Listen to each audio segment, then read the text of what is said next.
मुआज़िज़ दोस्तों, मैं हूं माजिद मलिक और आप तमाम देखने और सुनने वालों को अस्सलाम वालेकुम। नाज़रीन ग्रामी, क्या आपने कभी अपनी आंखों से शैतान को देखा है? शैतान का हुलिया क्या है? अगर आप ये नहीं जानते तो वीडियो को आखिर तक जरूर देखिएगा, क्योंकि आज हम एक ऐसी किताब का जिक्र करेंगे जिसे शैतान ने अपने हाथों से तहरीर किया। इस किताब में शैतान ने हौलनाक इंकिशाफ किए और अपना हुलिया भी बताया। क्या इस किताब को पढ़ने से इंसान शैतान का चेला बनकर शैतानी कुव्वतें हासिल कर सकता है? आइए इन्हीं सवालात के जवाब आज की इस दिलचस्प वीडियो में ढूंढने की कोशिश करते हैं। मोहतरम नाज़रीन ग्रामी, अल्लाह ताला की ज़ात पर मुसलमान का पुख्ता ईमान है कि जब अल्लाह ताला ने इंसान को बनाया तो पहले उसे इल्म दिया और उसकी वजह से अल्लाह ताला ने इंसान को फरिश्तों पर फजीलत बख्शी। इसके साथ अल्लाह ताला ने इंसान का अज़ली दुश्मन शैतान भी ज़मीन पर उतार दिया, जो कभी नहीं चाहता कि अल्लाह ताला के बताए हुए तरीकों पर इंसान अपनी जिंदगी बसर कर सके, और उसकी कोशिश होती है कि इंसान को गुमराह किया जा सके। अल्लाह ताला ने इंसान को अपनी राह पर चलाने के लिए और उसकी हिदायत और रहनुमाई के लिए अपने बरगजीदा बंदे और अंबिया भेजे, और साथ में किताबें और सहीफे भी नाजिल फरमाए। और सबसे आखिर में जिस किताब को उतारा गया वो कुरान मजीद है, जिसमें तमाम इंसानियत की रहनुमाई और हिदायत का सामान छुपा हुआ है। जो भी अमल करेगा, इसको पढ़ेगा, तो अल्लाह ताला उसको अपनी जात की तरफ मोड़ देगा और उसको शैतान से महफूज करेगा। तहम इसके बरक्स एक किताब इस दुनिया में पाई जाती है जिसके बारे में यह दावा किया गया है कि शैतान ने इस किताब को लिखा है। इस किताब का हुज्जम और इसमें मौजूद सफ़ात और तस्वीर अजीबो गरीब नोयत के हैं। इस किताब का वजन 76 किलोग्राम है, लंबाई 35 इंच और चौड़ाई 22 इंच है, जबकि इसमें शैतान की अजीबो गरीब तस्वीर बनाई गई हैं।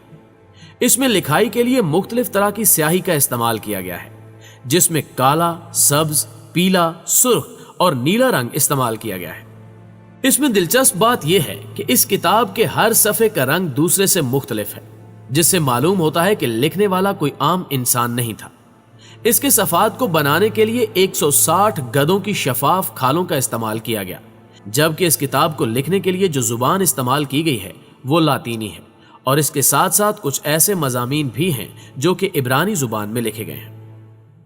प्यारे दोस्तों, इस किताब के बारे में कहा जाता है कि यह किताब दरअसल सफली अलूम के बारे में है, और इस किताब के लिखने वाले के बारे में कहा जाता है कि इस किताब का लिखने वाला एक पादरी था जिसने खानकाह के उसूल तोड़ दिए थे, और उसके बाद उसको सजाए मौत सुनाई गई थी।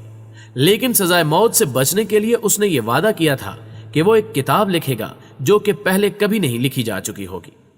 उसमें शैतान की मुकम्मल तफसील होगी। इस वादे के बाद उसकी जिंदगी बख्श दी गई और उसको मौका दिया गया कि वो ये किताब लिखे। कहते हैं कि इस किताब को लिखने वाला पादरी एक ही रात में ये किताब लिख चुका, और इसके अंदर उसने मुख्तलिफ तरह के उलूम और खासकर सफली इल्म के बारे में मुकम्मल तफसील दी। और इसके साथ उसने शैतान की एक तस्वीर बनाई जिसमें उसका धड़ इंसान की मानिंद और नाखून बड़े हुए हैं और जुबानें 2 हैं, और ऐसा दिखाई देता है कि यह जानवर किसी का शिकार करके बैठा हुआ है। इसमें अजीबो गरीब किस्म के मंत्र भी मौजूद हैं, और इसके साथ तारीख फल्कियात और जादू के बारे में भी काफी कुछ मौजूद है। यह किताब स्वीडिश आर्मी को 1648 में मिली, जो वहां से उठाकर स्टॉकहोम लाइब्रेरी में ले आए, और वहां पर अब भी मौजूद है। इस किताब में शैतान की तस्वीर मौजूद है जो कि अजीबो गरीब नोयत की है, जिसे यह महसूस होता है कि इंसान शैतान का सबसे खास और दिलचस्प शिकार है। इस शैतानी किताब को उर्फ आम में कोडेक्स गीगास के नाम से जाना जाता है। प्यारे दोस्तों, इस किताब के एक चैप्टर में यह बताया गया कि शैतान जहन्नुम का वारिस है, जबकि एक तस्वीर इस अंदाज से कुंदा की गई है जैसे शैतान ने पूरी जहन्नुम को घेरे में ले रखा हो। कोडेक्स गीगास बुक में शैतान की तमाम तर तस्वीर बरहना है, और महज सुर्ख लाइनों से उसके अक्स को चमड़े के सफात पर बनाया गया है। जिसामत की अगर बात की जाए तो इस शैतानी किताब के मुताबिक शैतान का डील डोल इंसान से मिलता है। इसके पांव और हाथों के नाखून खासे बड़े और सुर्ख रंग से मुज़य्यन है, जो इस बात की गवाही देते हैं कि इन्हें इंसानी खून से रंगा गया है। शैतान की आंखें छोटी मगर सुर्ख रंग में शोले बरसाती नजर आती हैं। इसके 2 बड़े कान तस्वीर को मजीद खौफनाक बनाते हैं। इसके मुंह के दोनों अतराफ से निकलते हुए छोटे छोटे दांतों से बाहर को निकलती हुई 2 शाखा जुबान इसके जहन्नुमी मखलूक होने पर मोहर सबत करती है। यह किताब अजीबो गरीब तहरीरों से भरपूर है, لیکن اس کی لکھائی کو سمجھنا کسی عام انسان کے بس کی بات نہیں۔ اس کو پڑھنے کی کوشش کرنے والے افراد کے ساتھ کئی پراسرار واقعات رونما ہو چکے ہیں۔ معزز ناظرین گرامی، ایک حقیقت یہ بھی ہے کہ قرآن و حدیث کامل ترین رہنما اور کامیابی کی ضمانت ہے۔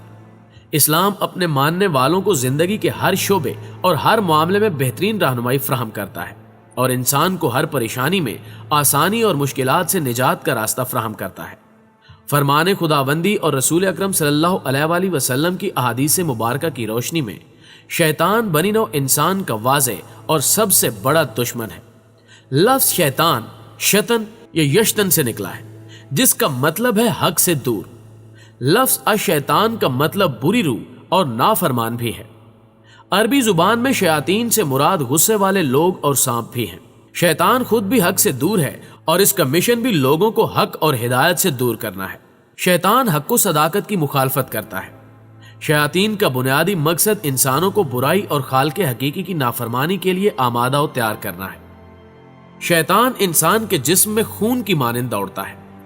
شیطان حق سے محروم، آداب سے عاری، خباثت سے بھرپور اور شرارت کرنے والا ہے اور اپنی ذات میں بڑا بدخلق اور ضرر رساں ہے۔ شیطان آگ سے بنا ہے۔ شیطان انسان کو آداب و قواعد قدرت کے خلاف بھڑکاتا ہے۔ جن، انسان اور چوپائے بھی سرکشی کی بنیاد پر شیطان کہلاتے ہیں۔ صحیح احادیث کے مطابق شیاطین کے بہت سے نام ہیں، مثلا اجدہ، خنزب، داسم، دلہان، لکوس، زنبور، مرا، عور، متوس، آزب اور جن۔ اس کے علاوہ شیطان کے چند صفاتی نام مثلا ابو مرا اور ابو قطرہ بھی ہیں۔ ناظرین گرامی، کہا جاتا ہے کہ مختلف شیطان مختلف کام سر انجام دیتے ہیں۔ کچھ شیطان عبادات میں خلل انداز ہوتے ہیں، کچھ افواہیں پھیلاتے ہیں، کچھ زنا اور برائی کو عام کرتے ہیں، کچھ موسیقی کے فروغ کے لیے کام کرتے ہیں اور کچھ لڑائی جھگڑے میں جلتی پہ تیل کا کام کرتے ہیں۔ الغرض کے شیطان کا کام ہی انسان کو راہ ہدایت سے دور، گمراہی اور پستی کی دلدلوں کی طرف لے کر جانا ہے۔ تکبر نے شیطان کو ذلیل کروایا اور لعنت کی کڑیاں پہنا دی۔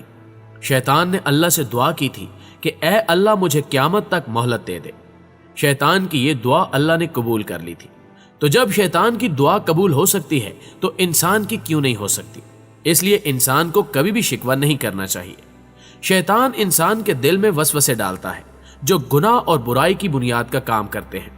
شیطان شرک کی دعوت کو عام کرتا ہے، الحادی فکر و نظریات کی ترویج کرتا ہے، اللہ تعالیٰ پر بہتان باندھنے کی ترغیب دیتا ہے، انسان کو اللہ کے ذکر سے غافل کرتا ہے، انسان کو طاغوت کا پیروکار بناتا ہے، اللہ کی اطاعت و فرما برداری سے بیگانہ کرتا ہے، نماز اور عبادات میں سستی پیدا کرتا ہے، اعمال بد کو مزین بنا کر پیش کرتا ہے، ہر گناہ کو معمولی بنا کر پیش کرتا ہے، فضول خرچی، چگلی، غیبت اور الزام و بہتان جیسی معاشرتی برائیوں کو فروغ دیتا ہے، خاندانوں میں بگاڑ پیدا کرتا ہے، انسان کو فقیری کا خوف دلاتا ہے، بات بات پر غصہ اور اشتعال دلاتا ہے، نفرتوں اور کدورتوں کے بیج بوتا ہے۔ شیطان موت کے وقت انسان کو فتنوں میں مبتلا کر دیتا ہے۔ موت کے لمحات انسان کے لیے بڑے کٹھن اور نازک ہوتے ہیں اور شیاطین عموماً ان لوگوں پر جو زندگی بھر ان کے وار سے بچنے میں اللہ کی توفیق سے کامیاب رہتے ہیں، ان حالات میں کاری وار کی کوشش کرتے ہیں اور ہر طرح سے ورغلاتے ہیں۔ دوستو، ایک سوال یہ بھی ہے کہ ہم شیطان کے حملوں سے کس طرح بچ سکتے ہیں؟ مخلص اور نیک بندوں پر شیطان کا وار نہیں چل سکتا اور وہ اس کے وسوسوں کا شکار نہیں ہوتے۔ توکل اور توحید پرستی شیطانی حملوں میں حفاظتی باڑ کا کام کرتی ہے۔ اللہ کے ذکر کی کثرت اور ہمیشگی شیطانی حملوں سے بچاتی ہے۔ خود کو اللہ تعالیٰ کی پناہ میں دے دیں۔ آیت الکرسی کی تلاوت، سورہ بقرہ کی تلاوت، ذکر اللہ میں ہمیشگی، گانے بجانے اور آلات موسیقی سے اجتناب، کوئی چیز لیتے یا دیتے وقت دائیں ہاتھ کا استعمال، معاملات میں تحمل اور بردباری سے کام لینا، ناپسندیدہ حالات اور مقامات سے خود کو بچانا، شام کے اوقات میں بچوں کو گھر تک محدود رکھنا، نامحرم سے تنہائی میں ملنے سے اجتناب کرنا، ہمیشہ باوضو رہنے کی کوشش کرنا، سو کر اٹھنے پر ہاتھ دھو کر ناک جھاڑ لینا کیونکہ شیطان ناک کے نتنوں میں آرام کرتا ہے، کتے اور گدھے کے بولنے پر اعوذ باللہ کا ورد کیونکہ یہ شیطانی اثرات کی وجہ سے بولتے ہیں، واش روم جاتے اور آتے وقت دعاؤں کو لازم پڑھنا۔ ان اعمال کی مدد سے ہم شیطان کی شیطانیت سے بچ سکتے ہیں۔ آخر میں دعا ہے کہ اللہ تعالی ہمیں اللہ اور اس کے رسول کا مطیع و فرما بردار بنائے اور شیطان اور اس کے خطرناک ہتھ کنڈوں اور منصوبوں سے ہماری حفاظت فرمائے۔ आमीन सुम आमीन। दोस्तों आज की वीडियो में बस इतना ही। वीडियो पसंद आने की सूरत में इसे लाइक कीजिए और हमारे चैनल को सब्सक्राइब करते हुए बेल आइकन को भी जरूर क्लिक कर दें ताकि हर नई आने वाली वीडियो की नोटिफिकेशन आप तक बाकायदगी के साथ पहुंचती रहे। जल्दी हाजिर होते हैं एक नई मालूमाती वीडियो के साथ। तब तक अपना और अपने प्यारों का ढेर सारा ख्याल रखिए। अल्लाह निगहबान।